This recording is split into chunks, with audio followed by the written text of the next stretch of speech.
Assalamualaikum dan selamat sejahtera kepada semua murid. Okey, cikgu nak kamu semua buka muka surat 50, buku teks Bahasa Melayu tahun 2. Okey, unit yang kita akan belajar pada hari ini adalah unit 8, iaitu jadikan amalan. Tajuk yang kita akan pelajari adalah menu seimbang. Murid-murid boleh rujuk buku teks muka surat 50. Okey, objektif pembelajaran kita pada hari ini ialah murid dapat mengenal pasti idea utama berdasarkan bahan. Jadi hari ini cikgu harap murid dapat mengenal pasti idea utama berdasarkan bahan.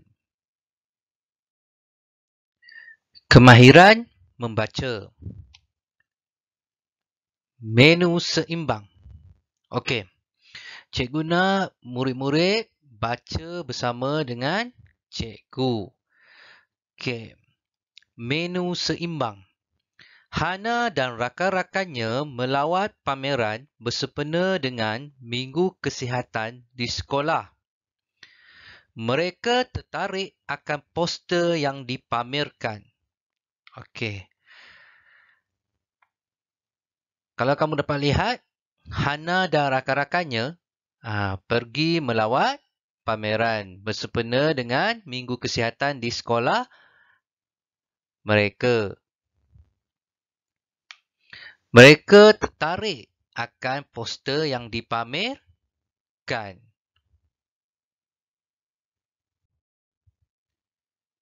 Okey, kalau murid dapat lihat, bentuk grafik yang diberikan ini adalah piramid makanan Malaysia. Okey, kalau murid-murid dapat lihat ada 4 tingkat semuanya. Ia disusun mengikut keperluan. Kalau yang paling bawah ini dipanggil karbohidrat. Itu nasi, mi, roti, bijirin, produk bijian dan ubi-ubian. Jadi murid-murid boleh makan dalam kuantiti yang banyak makanan karbohidrat ini. Iaitu 4 ke 8 sajian sehari. Murid-murid perlu makan secukupnya.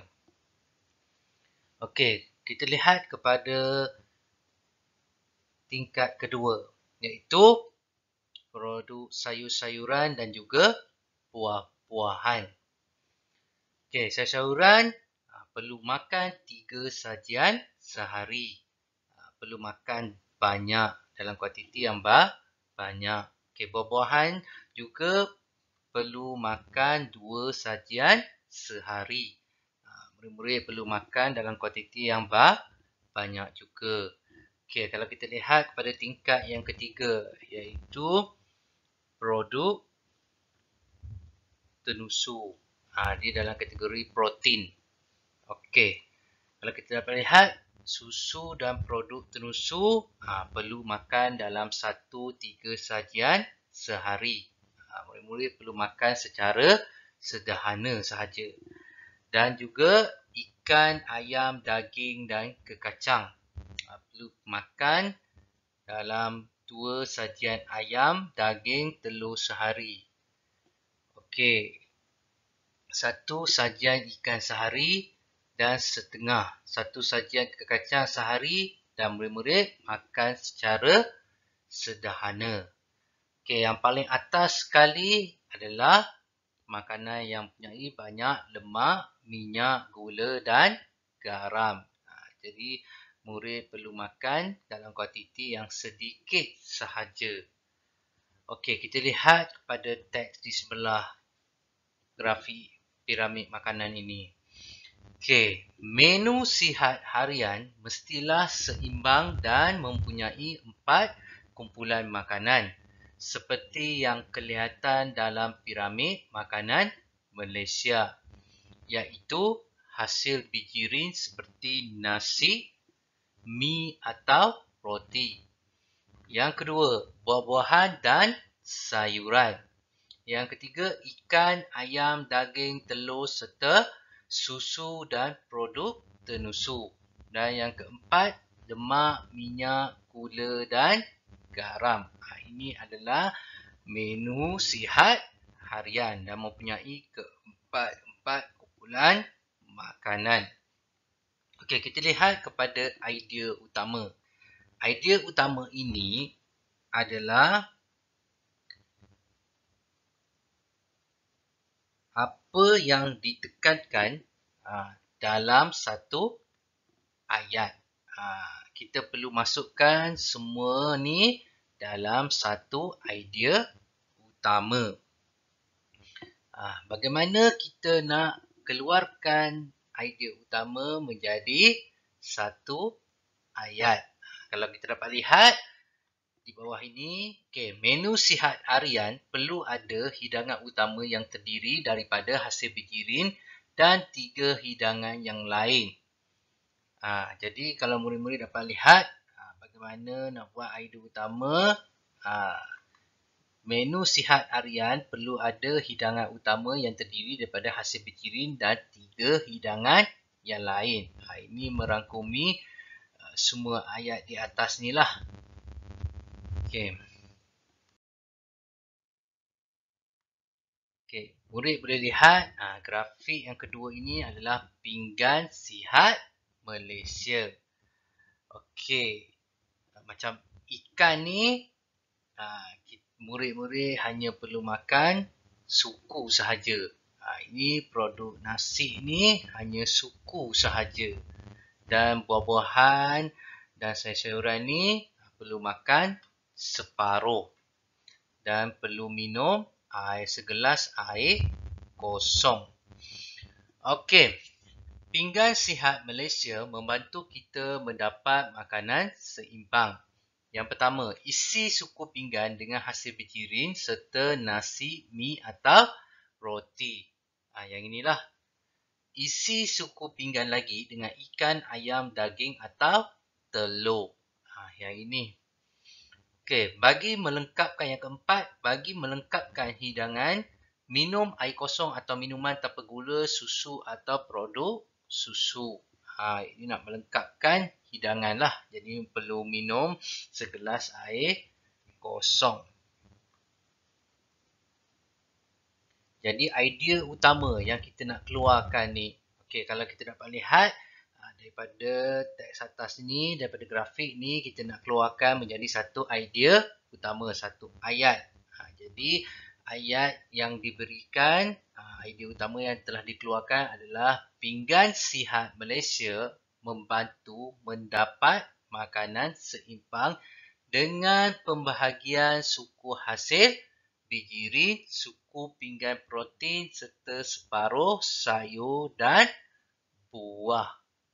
Ini adalah idea utama daripada grafik di atas dan juga daripada ayat di atas ni.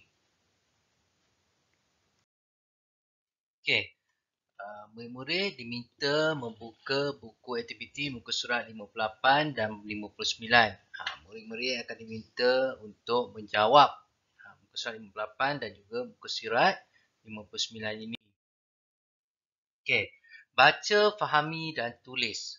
Aktiviti rekreasi yang sihat. Okey. Memancing ialah satu daripada aktiviti rekreasi yang sihat. Aktiviti ini boleh dijalankan pada waktu lapang. Aktiviti memancing dapat merehatkan minda. Fikiran akan tenang apabila melihat keindahan sungai, tasik atau laut ketika memancing.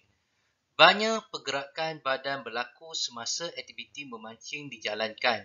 Misalnya, pergerakan ketika menaikkan ikan yang memakan umpan pada mata kail.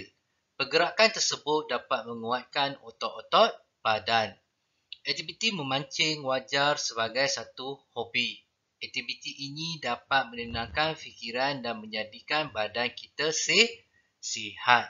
Okey, dia dah berikan idea utama untuk perenggan yang pertama. Kalau kita dapat lihat, mancing ialah satu daripada aktiviti rekreasi yang sihat.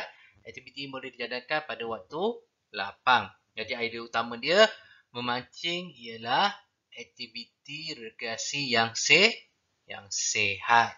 Okey, kalau kita dapat lihat yang kedua ni, okey, cikgu akan berikan kamu idea utama yang perenggan yang kedua ini.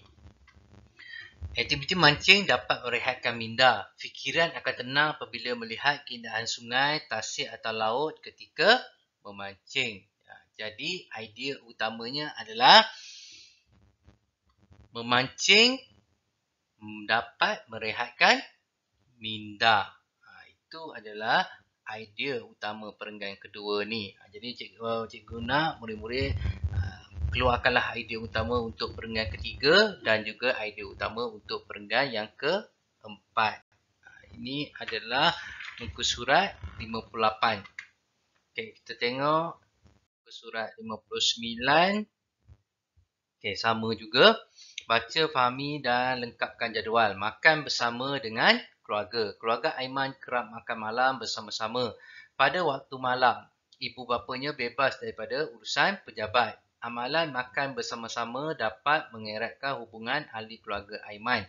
Ketika makan, mereka dapat berkongsi cerita dan masalah. Apabila makan di rumah, ibu Aiman dapat memantau pola pemakanan mereka. Hanya makanan yang berkhasiat akan dihidangkan. Ibu Aiman juga dapat menentukan jumlah masakan. Oleh itu, pembaziran tidak berlaku. Selain itu, mereka juga tidak cenderung untuk makan berlebihan.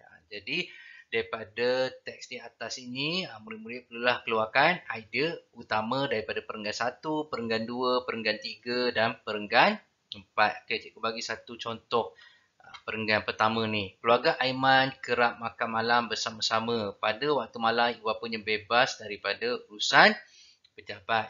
Jadi perenggan pertamanya, idea utama perenggan 1 ini adalah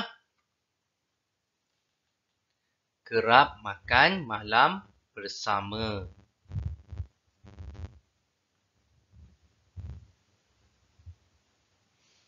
Okey, jadi cikgu nak murid-murid jawab perenggan kedua ni dan perenggan ketiga dan juga perenggan keempat ni. Keluarkan idea utama daripada setiap perenggan ini. Okey, itu sahaja. Harap murid-murid dapat jawab dengan betul dan tepat. Okey. Assalamualaikum warahmatullahi wabarakatuh dan selamat sejahtera.